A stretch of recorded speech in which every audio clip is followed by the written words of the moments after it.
প্রযোজক ঋতুপর্ণা সবাইকে নিয়ে এসেছেন যারা একটা সময় জুড়ে বাংলা ছবিতে দাপুটে অভিনয় করেছেন এবং এই যে শর্মিলা ঠাকুরের প্রত্যাবর্তনটা বাংলা ছবিতে দীর্ঘ অনেকদিন পর গৌতমদার ছবিতে আবার অরণ্যতে আমার মনে আছে একটি অসম্ভব ভালো অভিনয় এবং যে ছবি উনি করেছিলেন সেটার মানে আমাদের প্রত্যেকের স্মৃতি মনে কোথায় রয়ে গেছে।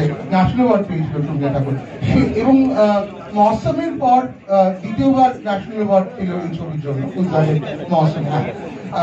তো আমার মনে হয় যে আমরা যদি প্রথমে একটু গৌতমদাকে দিয়ে শুরু করি তারপরে সুমনের কাজটা।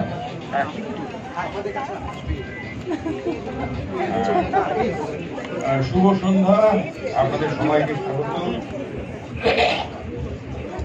একটি আনন্দ সন্ধ্যা, তার কারণ ঋতুপর্ণা একটা ছবি প্রডিউস করেছে এবং সুমন আমার খুব স্নেহের পাত্র, যে পরিচালনা করেছিল। ও আর এখন তরুণ পরিচালক নেই, 20 বছর হয়ে গেছে।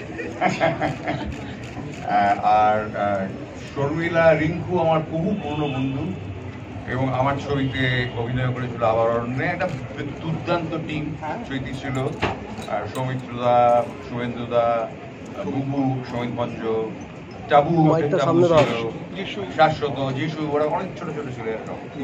আর শর্মিলা তো বড় ছিল। She was fantastic. মানে প্রথমত আমার সঙ্গে আলোচনা তো হয়ে গেল একটা পর্ব।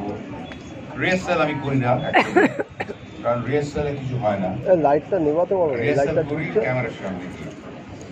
ফলে শর্মিলা হলো প্রথমে রিহার্সাল করে, আমি রিহার্সাল ডায়লগ করবে, ডায়লগ করে বলে কি হবে।